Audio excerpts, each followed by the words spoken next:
কৰাটো দৰকাৰ যদিহে আমাৰ সেই বৰটো প্ৰথমতে আহে তাৰপিছত আমি তেওঁ যিখিনি বস্তু আমাক দিছে সেইখিনি আমি নিজে নিজে উপলব্ধি কৰিব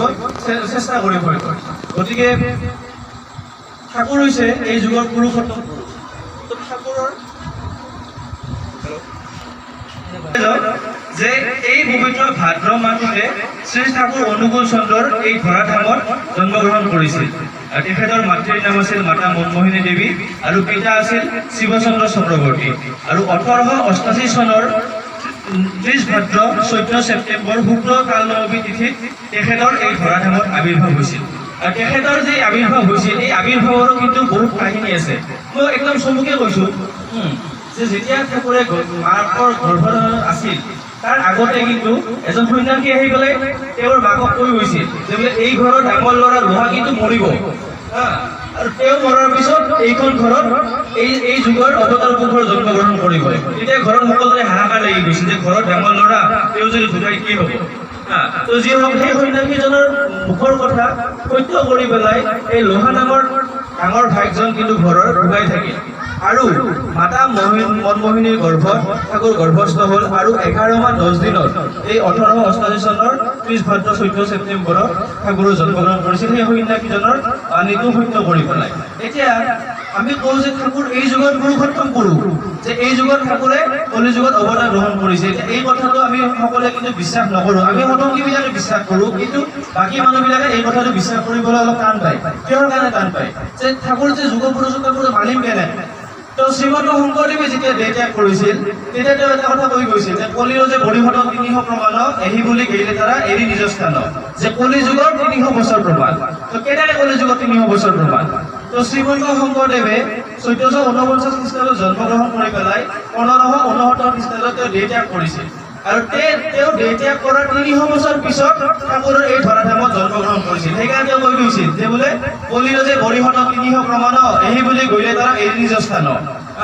আকৌ তেওঁ কৈ গৈছে যে বোলে বৌদ্ধ ভাগৱতৰ 12 স্কন্ধত এই যুগৰ অৱতাৰ পুৰুষৰ কথা তেখেতে কৈ গৈছে কি বুলি কৈছে যে অৱতাৰ হবে পুনৰ দেৱনাৰায়ণ সাধুগণ পৰিত্ৰাণ কৰিবে দখন ব্ৰাহ্মণৰ শিৰোমণি বিষ্ণু যখা নাম সম্বল নামৰ যথা মনোহৰ গ্ৰাম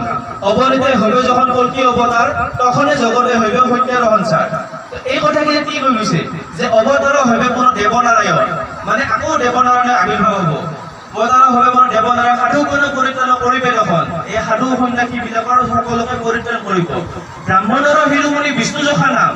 যোনখন ঘৰত বিষ্ণুৰ উপাসনা হ'ব ঠাকুৰৰ মাক আছিল বিষ্ণু ভক্ত তেওঁ সদায় বিষ্ণুক আৰাধনা কৰি আছিল গতিকে তেওঁ কৈছে যে বিষ্ণু ভক্ত ব্ৰাহ্মণ পৰিয়ালত ঠাকুৰৰ জন্মগ্ৰহণ হ'ব আৰু তেওঁ যেতিয়া এই ধৰাধামত জন্মগ্ৰহণ কৰিব তেতিয়াহে এই জগতৰ সঞ্চাৰ হ'ব সত্যৰ সঞ্চাৰ হ'ব কিন্তু যি হওক আমি আচলতে এই বৰপেটাত যদিও বসবাস কৰি আছো বৰপেটাৰ বেছিভাগ মানুহে শংকৰদেৱ মাধৱদেৱ ফ'ল' কৰে মানে কিন্তু কথাটো তেওঁলোকে যি কৈ গৈছে সেই কথাটো কিন্তু তেওঁলোকে নামানে শংকৰদেৱে নিজে কৈ গ'ল যে বোলে মই আকৌ আহিম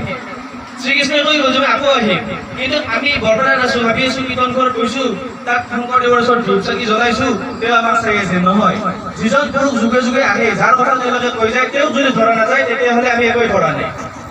যুগৰ পুৰুষোত্তম পুৰুষজনক ধৰিবই লাগিব যিমানে যি হওক যোনটো সময়ত যোন আহে সত্য যুগত শ্ৰীহৰি আহিছিল সেই শ্ৰীহৰি আহি পেলাই তেওঁ কোনে চিনি পালে ভক্ত প্ৰহ্লাদে চিনি পালে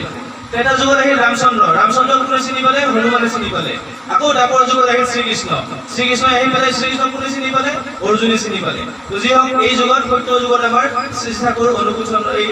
কলি যুগত শ্ৰী ঠাকুৰ অনুকূল চন্দ্ৰ আহিছে আৰু তেখেতক যদি ধৰা নাযায় তেতিয়াহ'লে আমাৰ কাৰোৱে মংগল নহ'ব ঠাকুৰে কৈছে যে তোমালোকে মোক ধৰিবা ঠিকেই কিন্তু ধৰাৰ আগতে ঠাকুৰে কৈছে যে বোলে অৰ্থ মান জম ইত্যাদি পৰাশাৰ পক্ষা কৰো যে ভক্ত নহবা সাৱধান হ'বা তোমাৰ মনত যদি ঠাকুৰত্ব নাজাগে কোনো তোমাৰ ঠাকুৰো নহয় কেন্দ্ৰ নহয় ঠাকুৰে কিয় কৈছে জানে যে আমি মানুহ আমি প্ৰকৃতিৰে লিপ্ত হৈ থাকোঁ প্ৰকৃতি কি কাম ক্ৰোধ লোভ মোহ মদ মৎসৰ্য এই প্ৰকৃতিবিলাকে এই ঋতুবিলাকে আমাক দমন কৰি থাকে শোষণ কৰি থাকে তো প্ৰতিটো মুহূৰ্ততে আমি কিহৰ চিন্তা কৰোঁ নিজৰ চিন্তা কৰোঁ নিজৰ কি চিন্তা কৰোঁ যে ৰাতিপুৱা মই শুই উঠিলোঁ মই দুপৰীয়া কিহেৰে ভাত খাম তাৰ চিন্তা কৰিলোঁ ৰাতি হ'লে কিহেৰে ভাত খাম তাৰ চিন্তা কৰিলোঁ মোৰ ল'ৰাটো পঢ়ি শুনি কেনেকৈ ডাঙৰ মানুহ হ'ব কেনেকৈ ভাল চাকৰি কৰিব তাৰ চিন্তা কৰিলোঁ এই ঠাকুৰে কি কৈছে যে অৰ্থ মান জম ইত্যাদি পৰাশাৰ পক্ষা কৰো যে ভক্ত নহবা ঠাকুৰৰ ওচৰত গৈ পেলাই প্ৰাৰ্থনা কৰিলোঁ হে ঠাকুৰ মোৰ ল'ৰাটোৰ যিটো হৈছে তাক অমুক চাকৰিটো দি যাবি পৰীক্ষাত যে পাছ কৰাই যায় আচলতে সেইটো কথা নহয় তেখেতক আমি এনেকৈ গ্ৰহণ কৰিব লাগিব যে সকলো সময়ত ৰাজি থাকিব তেওঁ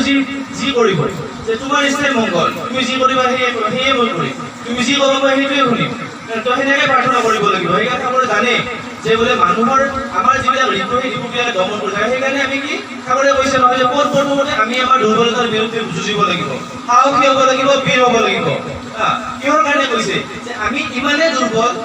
দুৰ্বল যে নিজৰ ঘৰখনৰ কথা চিন্তা কৰি আমি বেলেগৰ কথা পাহৰিয়ে যাওঁ। ঠাকুৰে কি কৈছে যে মানুহক প্ৰেম কৰিব কৈছে। কেনেদৰে প্ৰেম কৰিব কৈছে যে চাব একদম সৰু সৰু কথা আমি গুৰুত্ব নিদিওঁ আচলতে। ঠাকুৰে যেতিয়া আশ্ৰমত আছিল ঠাকুৰে কিন্তু তেওঁৰ লগত মদাবী, ভাঙৰু, জোৱাৰু, মাৰধাৰ আৰু চবকে লগত ৰাখিছিল, ঠিক আছে। কিন্তু আমি মোৰ সন্মুখত যদি এটা মানুহ মাৰি থকা দেখাব তেওঁকো গুচাই দি দিওঁ, আমি দূৰৰ পৰা চাই থাকোঁ, মাৰি আছে আমি মজা লৈ আছোঁ, কোনোবাই ভিডিঅ' কৰি আছে, কোনোবাই কিবা কৰি আছে। আৰু যিজনে মাৰিব তাকতো আৰু ক'বই নালাগে, দেখিবই নোৱাৰে তাক। ঠাকুৰে কি কৈছে তাকো লগত ৰাখিছে। ঠাকুৰৰ উদ্দেশ্য কি? ঠাকুৰক এজন ভক্তই সুধিছিল যে বোলে আজ্ঞা ঠাকুৰ আপনি যে এই যে কলি যুগত যে অৱতাৰ গ্ৰহণ কৰে কিয় অৱতাৰ গ্ৰহণ কৰে, আপোনাৰ উদ্দেশ্যটো কি? ঠাকুৰে কৈছিল তেতিয়া যে বোলে ঘৰে ঘৰে থকা এই ৰাৱণ বিলাক বধ কৰিবৰ কাৰণে মাৰিছোঁ। তো ৰাৱণ কাই? ৰাৱণ আচলতে